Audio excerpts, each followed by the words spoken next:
All right, so today we're gonna work on my Wolf stove here, and we have a no ignition condition, meaning that if I come here, push on the knob, right, you'll see the clicker go off. But if I turn the knob over, it won't ignite. So we're gonna fix this here. So first things first, we're gonna go ahead and take the grill off, move it to the side. Take the second grill off. Here we go. Then we're gonna go ahead and remove the cap. Essentially, this is secured by two Torx bit screws, and they are T15s. So we're gonna go ahead and install the tool here, rotate counterclockwise, and they should come off. There we go.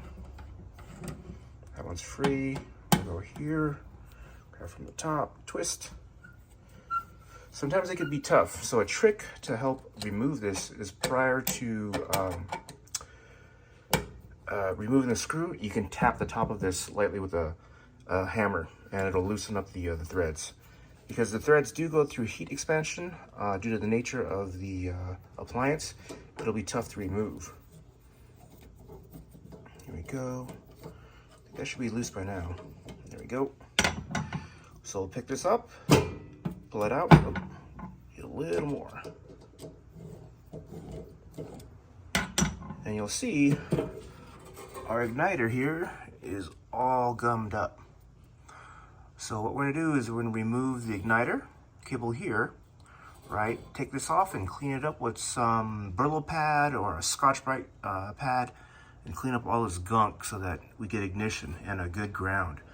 And so you can see here, it's all kind of gummy. I'm gonna clean all that out.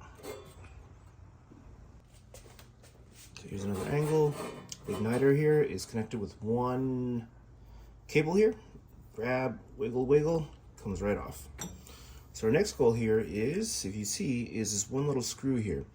This will generally have a tendency to seize. So what we're gonna do is we're gonna go ahead and stick a screwdriver in there, smack it a little bit to loosen up the threads and unscrew it. If you try to force this, it'll strip the screw out, and it's gonna be a pain in the butt to remove that. So we're gonna place a towel here on the stove, and we're gonna place a screwdriver on top, right? Here and here. So that way it doesn't mar the top of the counter. But I got the screw size is kind of small. I'm using a P1 Phillips, right? So I'm gonna place that into the screw hole, or the slots here. And I'm gonna tap it slightly with my Torx tool here. A couple times is all you need. So from here, I'm gonna back this out. Let's see if I can show you guys here. And even now, it's still kind of tough. There it goes. It's pretty tight, and I don't want to strip this screw. Here we go. All right. So it's a good habit to place a towel over the top of this so that you don't drop the screws into the inside of the stove. So that screw comes out.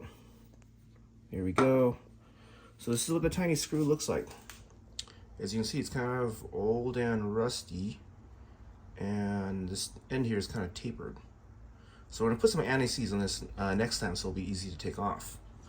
But in the meantime, we're gonna remove the igniter here from the burner plate. We're gonna clean all this gunk out so that it has a good connection with the top here, so that one, you could ignite the gas that comes out. So let's go ahead and go back to the cleaning part now. All right, so I'm at my sink here, and how are we gonna clean this? So I'm gonna clean the igniter first, right, by simply just using some either degreaser or some water, toothbrush, and a green scrubby pad, and maybe the copper pad if it's not coming off. So let's see how this works.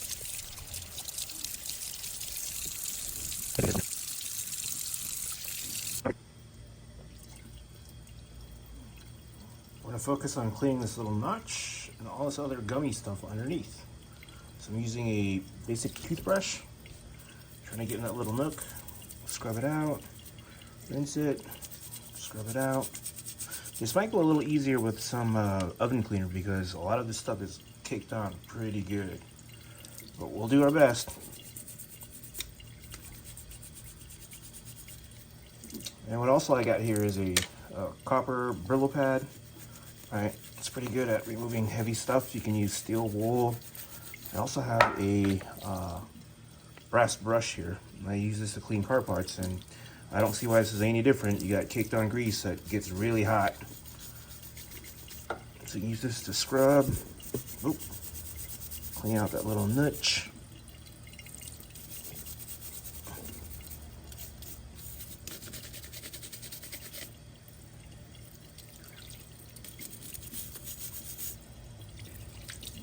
Let's remove all this gum in the back here, so we have a good connection when the this cap is installed.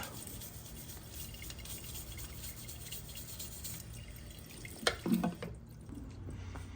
right, so now I've cleaned the top of our burner, and there's mainly this niche here that we're trying to get clean because that's where the igniter sits, and it sends electricity and it arcs here to spark the natural gas. So what we're gonna do next is that we're gonna install the igniter. And here, you notice I cleaned it, looks pretty good, right? So this simply slits in this slot here, and if you look underneath, there's a hole here, and this is where our little screw is going to go. So with our screw, this tiny screw is right here. It's very small, so it's easy to snap or cross thread. So we gotta focus, here we go. Get a little bit of anti-seize on there, screw it into the burner plate, and we're good. So I'm gonna use some anti-seize. This bottle here is probably like 15 years old, but it's what I use for my car. I'll put a little bit of anti-seize here, not too much, just a smidge. That's pretty good. So from here, I'm going to drop it into the slot, right about here. Come on, there we go. I'm gonna use my screwdriver. Okay, get it into place, and bad aim. There we go. So I'm gonna go ahead and tighten this, just like that, right? Righty tighty, lefty loosey. And this is self-tapping, so you wanna make sure that you get that screw in straight. If you feel any resistance, it means you're doing it wrong. You don't wanna force it. Worst thing you wanna do is strip that out. So once you make contact with the screw and it bottoms out, you don't need to crank the crap out of it. Just a slight nudge. That's all that you really need. So now burner plate goes down. Take the ignition wire, plug it into the igniter. Make sure you got good contact. Bottoms out, and you're good. Okay, feed the wires back in. Place this down, and what we're gonna do next is that we're gonna take these two screws here and add some antifreeze to it. So I'm gonna repeat the same process. So a little bit of anti-seize here. That's actually a lot. So I'm gonna transfer some from this screw onto this screw, simply by rubbing them together. There you go. Cool, that's all we need to do. Place them into the burner plate here and here. All right, grab my T15 T-handle. Place it down. Same thing, I'm gonna spin the screw down until it bottoms out. And once it bottoms out, I'll just do maybe a quarter turn. I don't need to do too much. There we go, perfect. So next, spin this one down.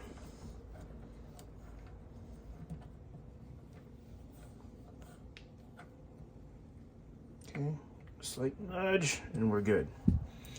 So next, we're gonna replace the plate here onto the top. And what we're gonna do next is that we're gonna see if we have a good spark connection here.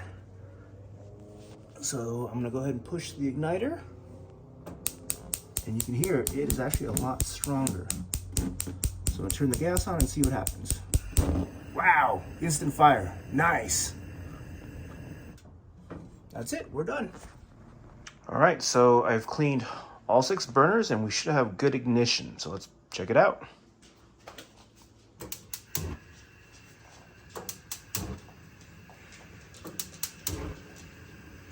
That's the oven. Uh-oh, that's not good. There it goes. There we go. All right, full ignition. Mission accomplished, Marbles? Yeah. Good girl.